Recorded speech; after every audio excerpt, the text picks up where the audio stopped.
En esta nueva oportunidad abordaremos el tema 11 denominado los contratos administrativos.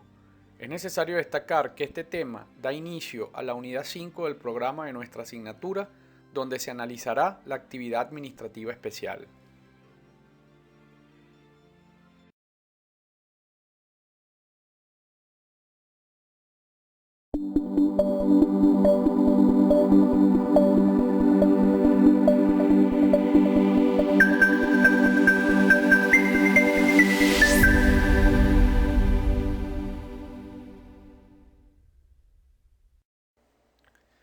El contenido que desarrollaremos será el siguiente. En primer lugar, nos referiremos a la definición, la naturaleza y el fundamento constitucional de los contratos administrativos, para luego pasar a las diferencias entre estos y los contratos privados. Asimismo, abordaremos los elementos esenciales del contrato administrativo, al igual que los procedimientos de contratación. Seguidamente, haremos referencia a la ejecución de los contratos administrativos y, por último, abordaremos el tema relacionado con los derechos y obligaciones del contratista.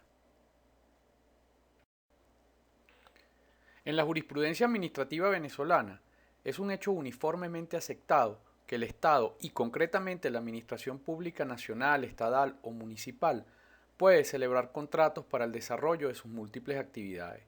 Pero también es un hecho cierto que, por su contenido y naturaleza, esos acuerdos, esas convenciones entre la administración y por lo general uno o más particulares, bien sea para constituir, para arreglar, para transmitir, modificar o extinguir entre ellos un vínculo jurídico, no son siempre iguales. Es por ello entonces que los contratos de la administración se presentan bajo dos formas distintas. Por una parte, la administración puede realizar sus negocios jurídicos con los particulares bajo la forma de contratos de derecho privado, es decir, contratos idénticos a aquellos de los particulares tal y como están regidos en el Código Civil. En efecto, la administración pública puede perfectamente comprar un terreno o cualquier otro inmueble, puede vender productos del dominio privado del Estado, puede dar en arrendamiento o arrendar un inmueble, etcétera, etcétera. Y por otra parte, la administración pública también puede realizar actos bilaterales que, si bien tienen naturaleza contractual como consecuencia de su contenido, la relación jurídica que surge de ello es una relación estrictamente de derecho administrativo y por lo tanto están sometidos a normas jurídicas autónomas, algunas de las cuales son distintas a la del derecho privado.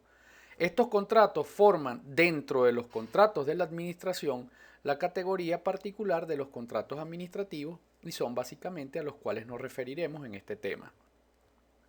Con respecto a la naturaleza de estos contratos administrativos, es necesario precisar que la jurisprudencia de la antigua Corte Federal y de la anterior Corte Suprema de Justicia fue unánime al considerar que el requisito esencial que determina la naturaleza de los contratos administrativos es sencillamente la finalidad de servicio público que se persigue al realizar el negocio jurídico. Y, por lo tanto, este sería el criterio fundamental para distinguir los contratos administrativos de los contratos del derecho privado. La noción que le da su naturaleza específica al contrato administrativo es la finalidad de servicio público que se persigue al celebrarlo y no la prestación de un determinado servicio público. Es decir, que todo contrato realizado por la administración pública con finalidad de servicio público es un contrato administrativo. En consecuencia, podemos definir el contrato administrativo como aquel acuerdo bilateral de voluntades realizado entre dos o más personas jurídicas, una de las cuales es la administración pública actuando en funciones administrativas, con la finalidad de servicio público y el efecto de crear una situación jurídica individual y subjetiva. Ahora bien, con respecto al tema del fundamento constitucional, nuestra Carta Magna, como ley suprema y principal fuente del derecho administrativo, regula los contratos de interés público en los artículos 150 y 151, donde adoptó esta concepción para identificar a los contratos suscritos por las entidades públicas, es decir, por las personas jurídicas estatales o las que integran el sector público y que en general se engloban en la noción de Estado. Esa noción de contratos de interés público constitucional puede considerarse como equivalente a las nociones de contratos públicos o contratos del Estado o contratos de la administración, todas tendientes a identificar contratos en los cuales una de las partes de la relación contractual es sencillamente el Estado, es decir, un órgano de la administración pública o una entidad pública, los que además en general tienen fines de interés público. En virtud de que en Venezuela el poder público está organizado en tres niveles de gobierno, nacional, estatal y municipal, conforme al artículo 136, y además Venezuela se erige como un Estado federal, de acuerdo con el artículo 4 constitucional, la intención de la regulación de los contratos de interés públicos en el 150 de la Constitución, que se clasifican en contratos de interés público nacional, y contratos de interés público estatal y contratos de interés público municipal, fue sencillamente referirse a los contratos suscritos respectivamente por entidades públicas nacionales, estatales o municipales. En consecuencia, la intención de la regulación constitucional fue simplemente considerar como contratos de interés público nacional a aquellos concernientes al nivel nacional de gobierno, es decir, distintos a los niveles estatales y municipales, porque son suscritos por entidades públicas nacionales, es decir, por la República o por institutos autónomos nacionales o empresas del Estado. Sin embargo, debe advertirse que la Sala Constitucional del Tribunal Supremo de Justicia, en sentencia número 2241 de fecha 3 de septiembre del año 2000, restringió, por cierto, inconvenientemente esta noción de contrato de interés público del artículo 150 constitucional, con el objeto de comprender solo aquellos contratos suscritos por la República, los estados y los municipios en los que esté envuelto un interés público nacional, estatal y o municipal, y excluyó de la denominación los contratos públicos suscritos por los institutos autónomos o por las empresas del Estado. Existe un criterio según el cual, al contrario de esto, los contratos suscritos por institutos autónomos o empresas del Estado nacionales obligatoriamente tienen que ser considerados como en contratos de interés público nacional conforme al artículo 150 constitucional. Pues lo contrario, según quienes defienden esta tesis, no tiene sentido y conduciría a considerar, de acuerdo con la doctrina del Tribunal Supremo, que, por ejemplo, un contrato suscrito por PDVSA no podría considerarse como un contrato de interés público nacional, lo cual obviamente carece de sentido. A pesar de esa errada doctrina, sin embargo, y sin duda, ese contrato, es decir, el contrato suscrito por una empresa del Estado, como por ejemplo PDVSA, es un contrato de interés público, es decir, un contrato público nacional suscrito por una entidad pública estatal, en particular una empresa del Estado o una persona jurídica de derecho privado estatal. En el derecho venezolano, tal y como se desprende de la jurisprudencia administrativa, existe un evidente interés en distinguir los contratos de derecho privado de los contratos administrativos realizados por la administración pública. Y este interés es doble. Por una parte, en cuanto al régimen jurídico aplicable a los contratos administrativos y a los contratos privados, es necesario distinguirlos porque si estamos en presencia de un contrato de derecho privado concluido por la administración pública, las reglas aplicables son las del Código Civil. En cambio, el régimen jurídico aplicable a los contratos administrativos es aquel propio del derecho administrativo. Por otra parte, tiene interés la distinción en cuanto a la jurisdicción competente para conocer de los litigios que surjan de estos contratos. Así, si estamos en presencia de un contrato de derecho privado, la jurisdicción competente es la del derecho privado, es decir, la jurisdicción ordinaria civil, mercantil o laboral, dependiendo del tipo de contrato del que se trate. En cambio, la jurisdicción competente con respecto al tema de los contratos administrativos es la jurisdicción contenciosa administrativa. En general, los contratos del Estado, no conteniendo previsiones contrarias al orden público o a las buenas costumbres, tienen fuerza de ley entre las partes de conformidad con el 1159 del Código Civil y las obligan a cumplir lo que está expresamente regulado en las cláusulas contractuales, además de cumplir con las obligaciones precisamente tal como fueron contraídas. Esto también podemos ubicarlo en los artículos 1160 y 1270 del Código Civil. En virtud de ese carácter que tienen los contratos, incluyendo los contratos del Estado, es decir, la cualidad de tener fuerza de ley entre las partes, las obligaciones contractuales, particularmente en los contratos estadales, tienen que configurarse conforme a las cláusulas y conforme a las normas legales que resulten aplicables en el sector de la actividad económica en la cual se concluya el contrato y supletoriamente conforme a las normas del Código Civil. Los contratos administrativos también se diferencian básicamente de los contratos de cualquier otra naturaleza por cuanto los mismos prevén ciertas prerrogativas o facultades a favor de la administración, que son consecuencia inmediata de la situación de subordinación jurídica en la que se encuentra el contratista frente a la administración y por lo tanto a la finalidad de servicio público que se persigue al celebrar el contrato. Esas prerrogativas derivan de la naturaleza misma del contrato y en consecuencia no necesitan ni siquiera estar en cláusulas expresas del mismo para que tengan aplicación. Esas facultades para adoptar decisiones ejecutivas sobre el cumplimiento, inteligencia, rescisión y efectos del contrato son las siguientes. En primer lugar, la facultad de dirección y control. En este caso, la autoridad administrativa tiene la facultad de dirigir y controlar el contrato, inspeccionándolo y fiscalizando la buena marcha en la ejecución de las prestaciones objeto del mismo. La administración tiene ese deber de dirigir y controlar a su contratista como tuteladora que es del interés general. En segundo lugar, está la facultad de sancionar administrativamente el incumplimiento del contratista. En este sentido, la administración puede sancionar administrativamente el incumplimiento del contratista respecto a sus obligaciones contractuales. Esta facultad representa, por cierto, uno de los rasgos más característicos de la relación de subordinación en la que se encuentra el contratista frente a la administración pública.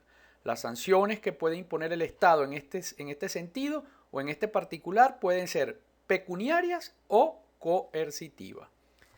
En tercer lugar, tenemos la facultad de modificar unilateralmente el contrato. Observemos entonces que la administración ostenta un derecho especial que le permite modificar unilateralmente los contratos administrativos, cambiando incluso la extensión de las prestaciones que va a efectuar el contratista. Esta facultad tiene su fundamento, como ya lo dijimos anteriormente, en la finalidad de servicio público que constituye la naturaleza del contrato. En consecuencia, la administración debe amoldar su acción y las de sus colaboradores a las exigencias cambiantes del interés público. Por lo tanto, puede imponer obligaciones nuevas que no estén incluso previstas originalmente en el contrato.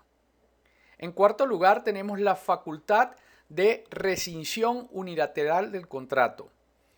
En el campo de acción de los contratos administrativos, y aunque no conste en las cláusulas de la convención del instrumento, la rescisión unilateral de ellos, cuando así lo demanden los intereses generales y públicos, es sencillamente una facultad que tiene la administración, de la cual no puede renunciar, es decir, es inajenable.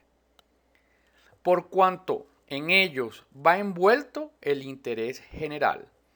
La facultad de rescindir unilateralmente el contrato administrativo es consecuencia inmediata del carácter de subordinación de la relación jurídica que crea el contrato como resultado del fin de servicio público perseguido. Esta facultad de rescindir unilateralmente el contrato administrativo puede utilizarla la administración haya falta o no del contratista. Sin embargo, esta facultad de la administración para rescindir unilateralmente el contrato cuando así lo exige el interés general no la exime de manera absoluta a indemnizar al contratista cuando para éste, sin su culpa, se han derivado perjuicios provenientes de esa rescisión unilateral. Y en quinto lugar, está la facultad de tomar decisiones ejecutivas respecto a la inteligencia del contrato. Así las cosas, la administración tiene la facultad de tomar decisiones ejecutivas respecto a la inteligencia del contrato, es decir, respecto a la interpretación del mismo. Y ciertamente, si se tiene en cuenta que el contrato obliga al contratista no solamente a cumplir lo que está expresado allí, sino a cumplir todas las consecuencias derivadas de las exigencias de la utilidad o interés público general o de la finalidad de servicio público, fácil es entonces comprender la facultad de la administración de poder tomar decisiones ejecutivas respecto a la interpretación del contrato y el alcance de las obligaciones del contratista.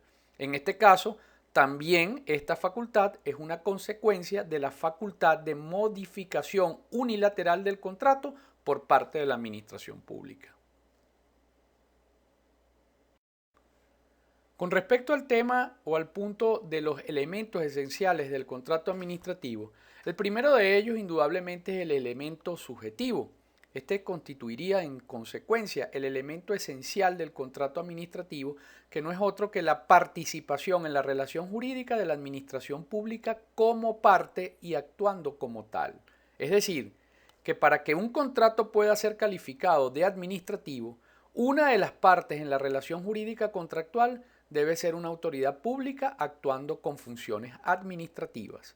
En este sentido, toda persona jurídica de derecho público, sea nacional, estatal, municipal o de la administración autónoma, cuando actúe en función administrativa, puede celebrar perfectamente contratos administrativos. No existe, por lo tanto, un contrato administrativo sin la presencia como parte contratante en la relación jurídica de la administración pública. Por otra parte, como segundo elemento tenemos el elemento de validez, los elementos de validez. Como todo contrato, los contratos administrativos están obviamente sometidos a las siguientes condiciones de validez. En primer lugar, la capacidad y competencia de las partes contratantes. El concepto de competencia en derecho público y de capacidad en el derecho privado tiene idéntico significado, es decir, denota siempre el poder legal o la aptitud de obrar o de ejecutar determinados actos, sea de una persona pública o sea de una persona privada. Sin embargo, ambos conceptos no tienen el mismo alcance.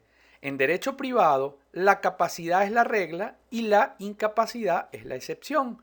En derecho público y concretamente en derecho administrativo, impera el principio inverso, es decir, la competencia requiere siempre un texto expreso de ley para que exista. En consecuencia, la competencia debe justificarse siempre expresamente y el órgano que la detenta debe limitarse a su ejercicio en los términos establecidos por la ley.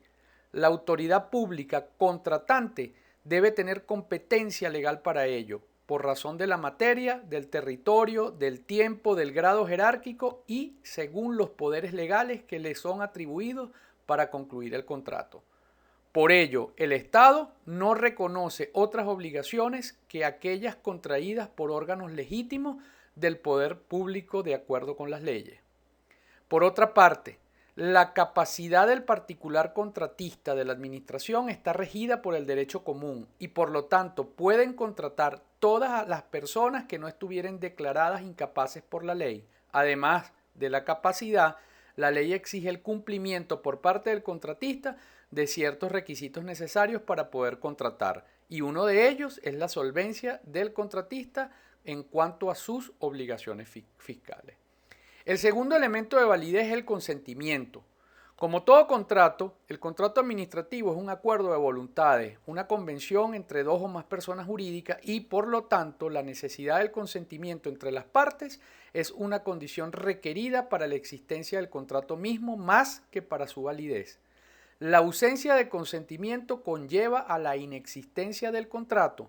Pero en materia administrativa, al hablar de contratos administrativos y su consentimiento, es necesario examinar en primer lugar cómo se forma el consentimiento de la administración y, en segundo lugar, la manifestación de la voluntad administrativa relativa a dicho consentimiento. La formación de la voluntad de la administración debe pasar antes de su expresión por una serie de procedimientos administrativos cumplidos dentro de la misma administración, de obligatoria observancia.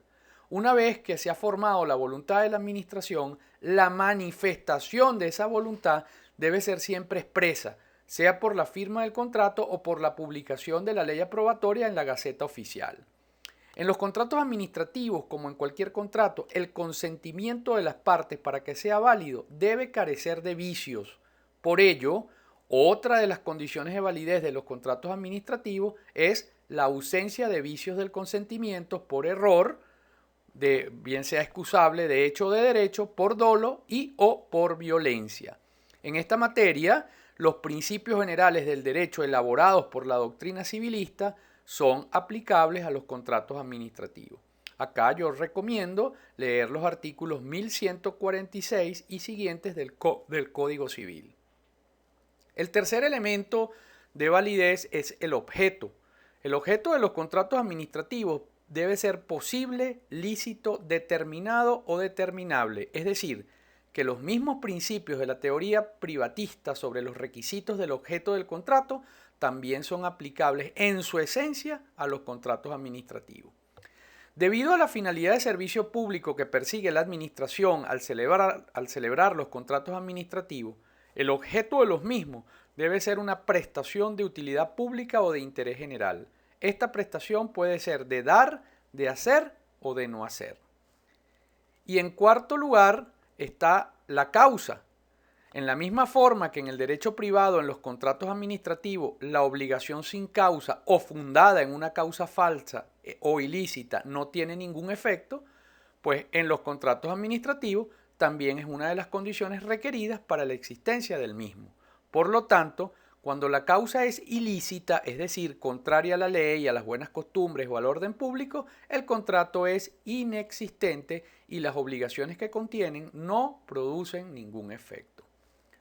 Otro de los elementos esenciales para la validez de los contratos administrativos es el elemento de subordinación.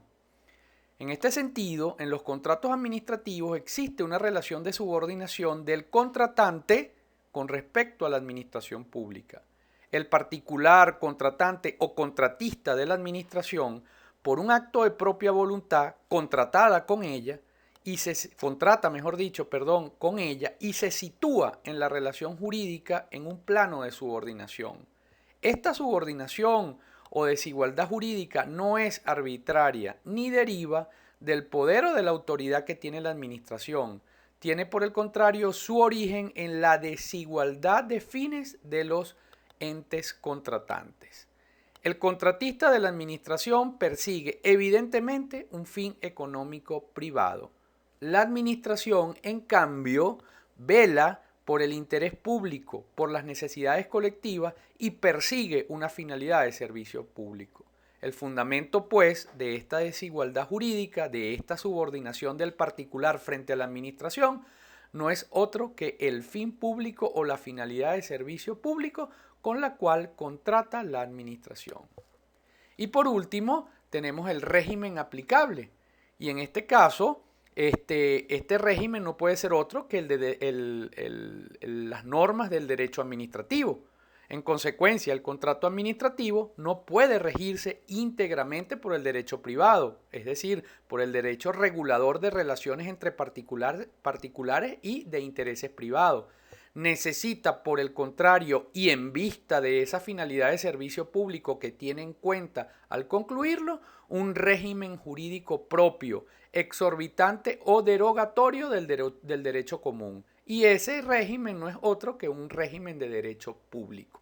La necesidad de que los contratos administrativos se rijan por un régimen de derecho público no implica, sin embargo, la inaplicabilidad absoluta a dichos contratos de las normas consagradoras en el derecho civil.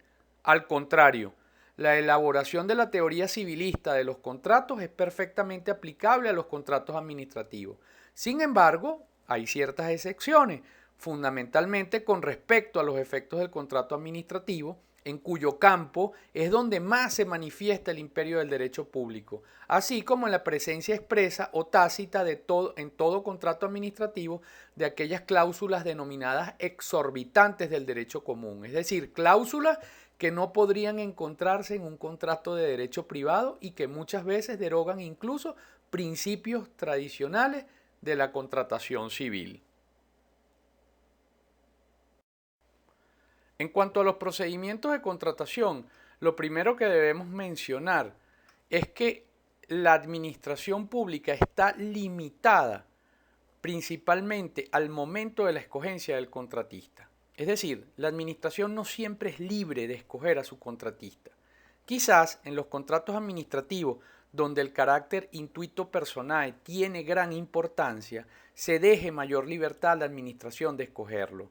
Sin embargo, en otros contratos de distinta categoría, donde tiene mayor importancia o tienen mayor importancia las condiciones objetivas del contratante, se imponen ciertas limitaciones a la libertad de escogencia de los mismos. Esto conduce, por supuesto, a hablar de los procesos de selección de contratistas.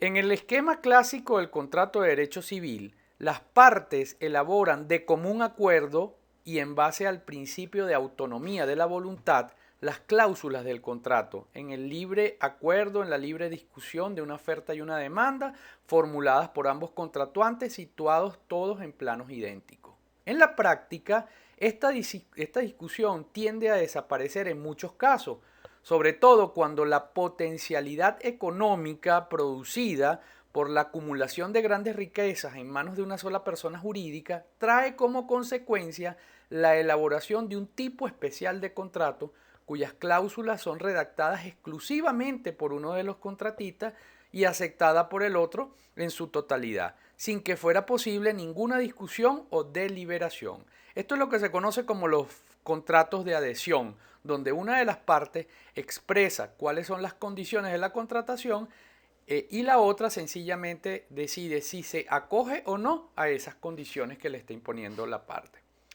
Pero de este hecho, que es excepción, por cierto, en la teoría civilista, constituye la regla en el derecho administrativo. Es decir, es la administración quien en los contratos administrativos determina la totalidad de las reglas contractuales. El contratista, fuera de la discusión del precio en caso de que lo hubiere, no tiene otra alternativa sino aceptar o rechazar en bloque las condiciones que le son propuestas. Nos encontramos entonces con las cláusulas de condiciones generales anexas al contrato contractual propiamente, al acto contractual propiamente dicho e incorporadas al contrato de pleno derecho. La práctica en Venezuela de la elaboración de cláusulas de condiciones generales o especiales comunes para ciertos contratos administrativos es ciertamente reciente y está circunscrita casi exclusivamente a los contratos de obras públicas. De resto, algunos contratos administrativos, como por ejemplo las concesiones de servicio público, hidrocarburos, etc., tienen sus cláusulas de condiciones generales en la ley. En nuestro país, el decreto con rango, valor y fuerza de ley de contrataciones públicas, publicado en la Gaceta Oficial número 6154 extraordinaria del 19 de noviembre de 2014, es el texto legal que regula parte de las contrataciones públicas acá. Dicho cuerpo normativo tiene un limitado alcance de aplicación que puede identificarse conforme a dos aspectos fundamentales. En primer lugar, el punto de vista subjetivo, que permite identificar los sujetos de derecho o las personas jurídicas estatales a los cuales se aplica la ley, es decir, quiénes son esas personas jurídicas que a los efectos de la ley conforman el Estado y que se deben regir por las disposiciones establecidas en los contratos públicos que celebren. Y en segundo lugar, el punto de vista sustantivo, que permite identificar cuáles son los contratos públicos que celebran dichas personas jurídicas que están sujetos a la ley, es decir, que se deben regir por sus disposiciones. En lo relativo al punto de la ejecución de los contratos administrativos, es necesario en primer lugar analizar los efectos respecto a los terceros. En las contrataciones privadas es un principio fundamental el hecho de que los contratos no tienen efecto sino entre las partes contratantes y por lo tanto no dañan, ni aprovechan, ni afectan a los terceros. Este principio no se aplica en forma absoluta a los contratos administrativos y específicamente a los contratos administrativos excepcionales, que son aquellos que requieren una aprobación legislativa posterior. Pues en estos últimos, por la naturaleza y la importancia de su objeto para la vida nacional, están interesados todos los miembros de la comunidad. Luego tenemos los efectos que surgen entre las partes. Y el primer elemento a analizar acá es la fuerza obligatoria del contrato administrativo entre esas partes contratantes. En principio analizaremos, por supuesto, el principio de la teoría civilista contenido en el 1159 del Código Civil. De acuerdo con este artículo, los contratos tienen fuerza de ley entre las partes, no pueden revocarse sino por mutuo consentimiento o por las causas autorizadas por la ley. Esta fórmula implica principalmente tres características del contrato de derecho privado. En primer lugar, el carácter obligatorio del contrato que impide a las partes desligarse de sus obligaciones contractuales. En segundo lugar, la inmutabilidad del contrato, que por su fuerza de ley entre ellas no puede modificarse sino por mutuo consentimiento. Y en tercer lugar, la irrevocabilidad unilateral del contrato, salvo por las causas que permita expresamente la ley. Este principio o esta teoría civilista es necesario trasladarla a los contratos administrativos y analizar si estas tres características antes señaladas aplican para los contratos administrativos. Al respecto, podemos observar en principio que, que básicamente esta teoría está opuesta o digamos de alguna manera a los postulados del derecho público, específicamente del derecho administrativo y que regulan a los contratos administrativos. Con respecto a la fuerza obligatoria del contrato, indudablemente que como todo contrato, el contrato administrativo tiene fuerza obligatoria entre las partes, pues caso contrario, no estaríamos en presencia de un negocio jurídico contractual. Sin embargo, es necesario aclarar que este principio no es tan rígido y absoluto como sí lo es en el derecho civil, pues en ciertos casos y previa indemnización, la administración puede desligarse de sus obligaciones contractuales y rescindir unilateralmente el contrato sin que medie falta alguna por parte del contratista. En segundo lugar, tenemos la mutabilidad del contrato. Ya dijimos que la inmutabilidad del contrato es la base de las relaciones contractuales en el derecho privado, pero este principio no tiene vigencia en los contratos administrativos. Y ello en razón de las prerrogativas de la administración por su actuación dependiente de la finalidad de un servicio público y en razón también por la mutabilidad de las exigencias del interés general. En consecuencia, la administración puede modificar hasta de una manera sustancial las condiciones de ejecución del contrato administrativo. Y en tercer lugar, tenemos la posibilidad de rescisión unilateral del contrato. En este sentido, la administración pública, en razón de estas consideraciones ya señaladas, puede también rescindir unilateralmente el contrato administrativo, lo que está en abierta contradicción incluso con el principio civilista anteriormente enunciado.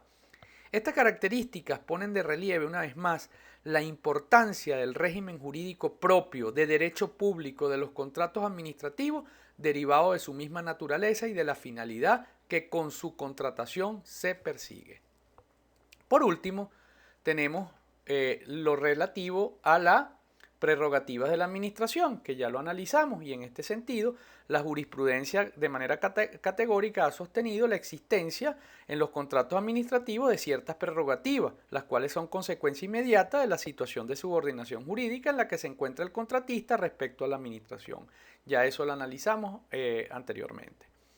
Con respecto a la responsabilidad contractual, es menester indicar en principio la inejecución de las obligaciones. ¿Qué pasa cuando alguna de las partes, en este caso el contratista, pues no cumple con las obligaciones contractualmente previstas?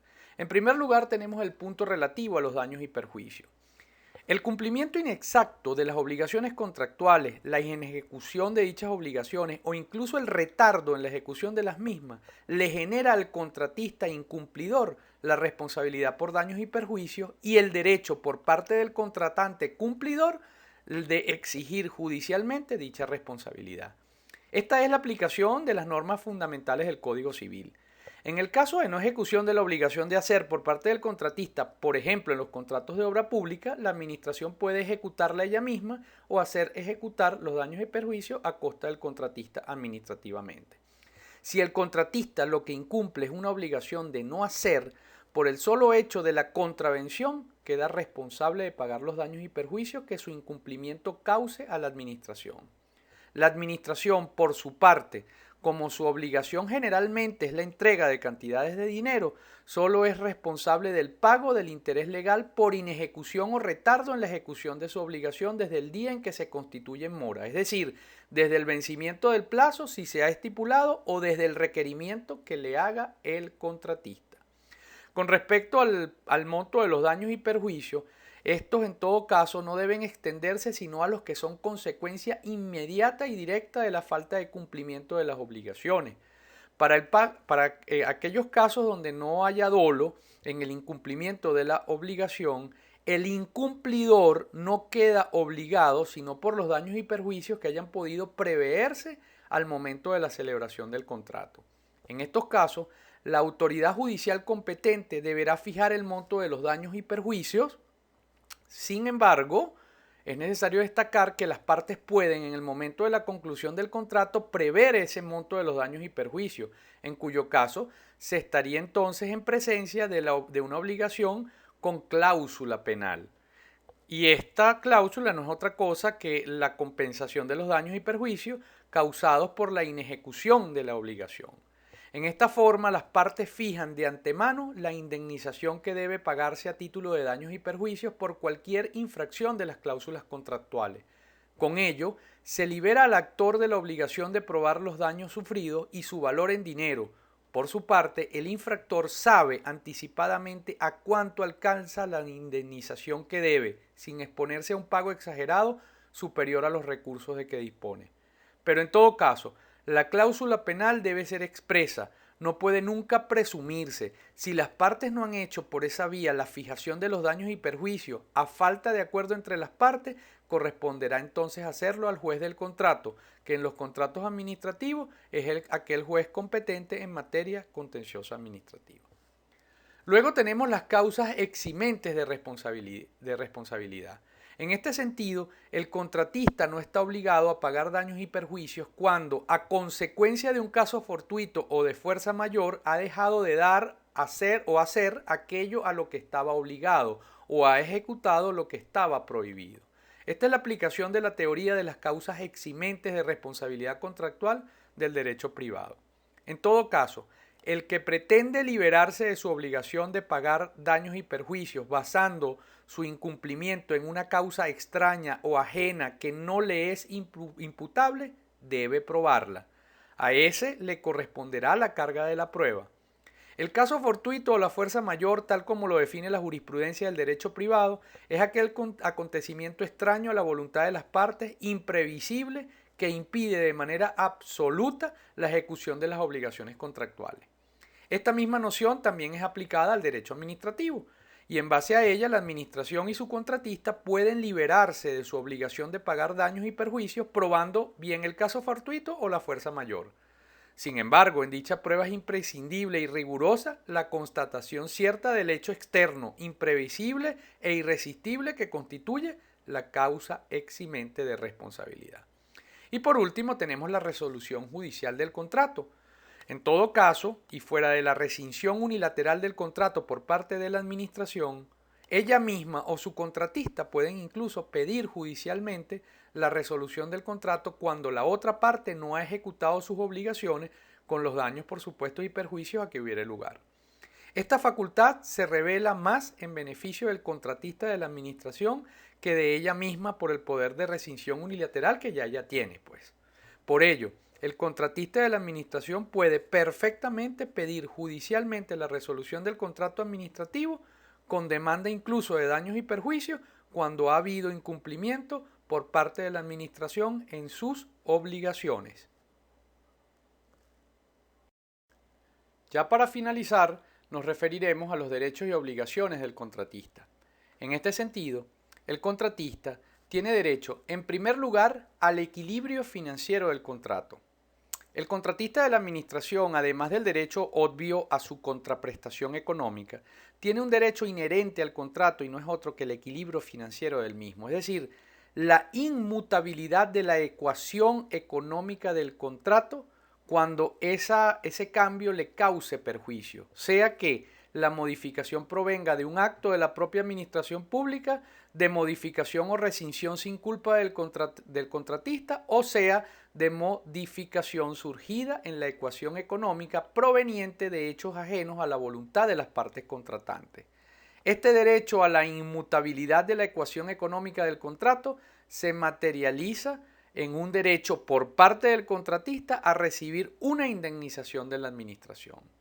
En segundo lugar, tenemos el derecho a la contraprestación económica.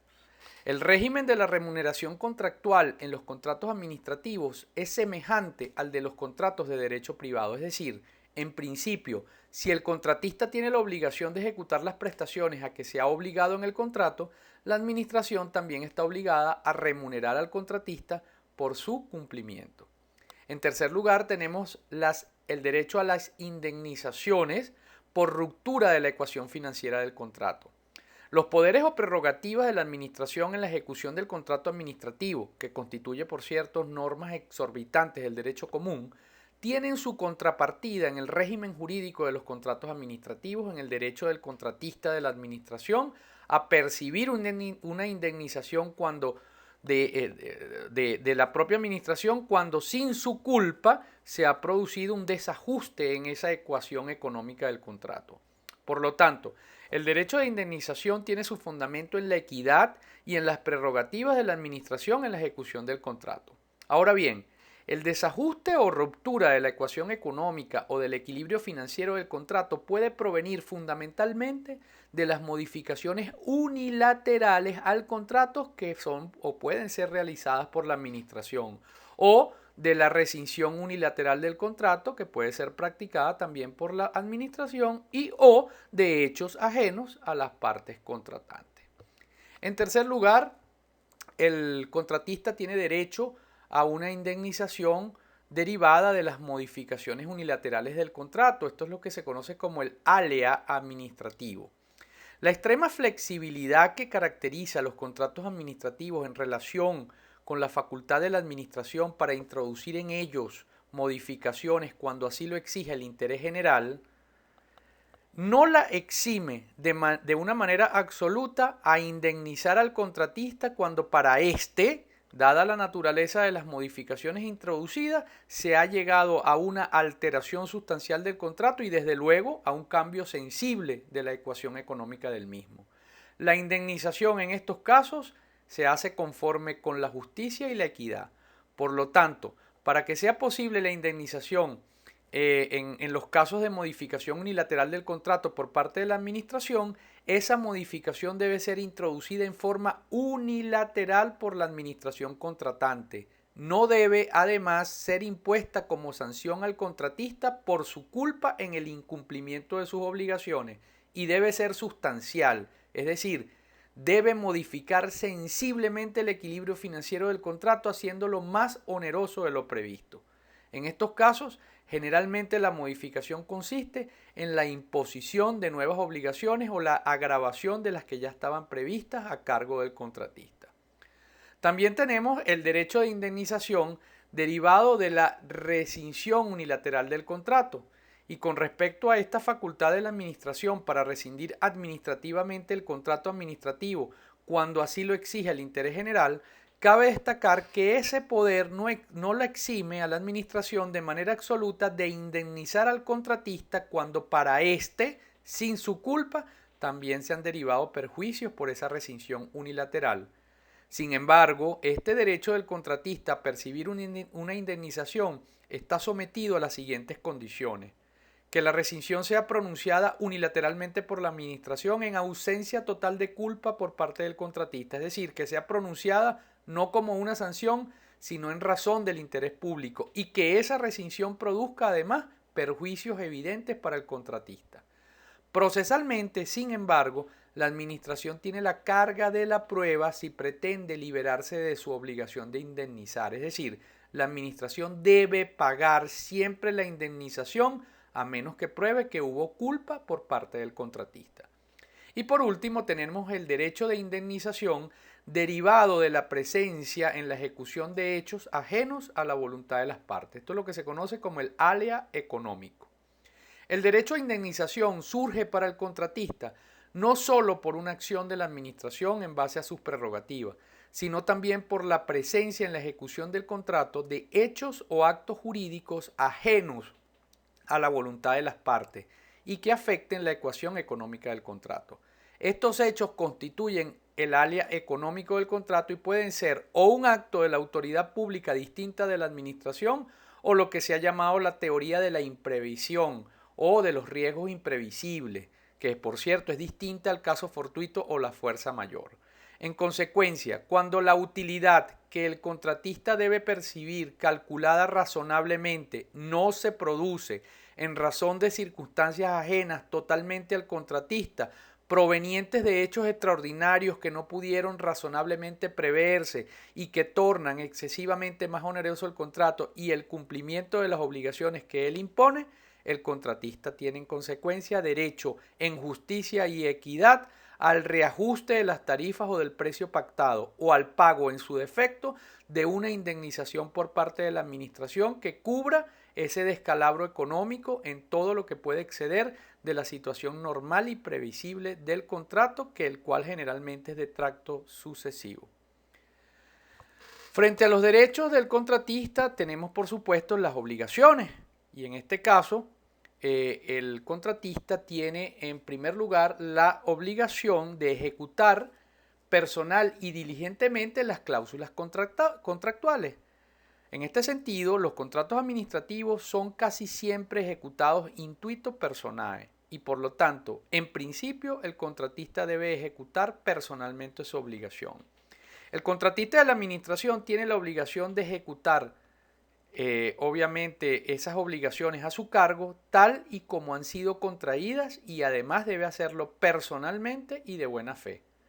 En razón de la finalidad de servicio público y del interés general que se persigue al contratar con el Estado, el contratista debe ejecutar sus obligaciones con el máximo de diligencia y no solamente con la diligencia de un buen padre de familia exigida en los contratos civiles. En segundo lugar, tenemos la obligación de cumplir las consecuencias derivadas de la finalidad de servicio público que se ha tenido al contratar. En el derecho administrativo como en el derecho civil, el consensualismo contractual no es extremadamente rígido, sino que los contratos obligan no solamente a cumplir lo expresado en ellos, sino a todas las consecuencias derivadas de los mismos de acuerdo con la equidad, el uso y la ley. Sin embargo, en derecho administrativo, la interpretación del contrato en cuanto al alcance de las obligaciones en él estipuladas tiene una mayor amplitud ya que están en juego los intereses públicos. Por ello, obligan también al contratista a cumplir todas las consecuencias derivadas de esa finalidad de servicio público que ha querido o que se ha tenido, mejor dicho, al contratar. En tercer lugar, o la tercera obligación que asume el contratista es a no ceder, traspasar o subcontratar el objeto del contrato. Esas son las denominadas consecuencias del intuito personae. Ese carácter intuito personae de los contratos administrativos implica fundamentalmente dos cosas. En primer lugar, la obligación para el contratista de no ceder ni traspasar el contrato y en segundo lugar, la obligación de no subcontratar el objeto del mismo.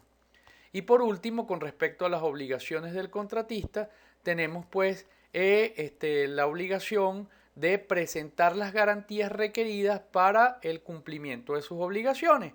Y es práctica administrativa muy usual, revelada fundamentalmente en la conclusión de contratos de obra pública, la exigencia al contratista de la prestación de diversas garantías para el cumplimiento de sus obligaciones, así como también los porcentajes establecidos en la Ley de Contrataciones Públicas relacionados con el compromiso de responsabilidad social. Ya pues de esta manera hemos dado por concluido el tema 11 del programa, el cual espero pues que haya sido de el completo interés de todos y todas.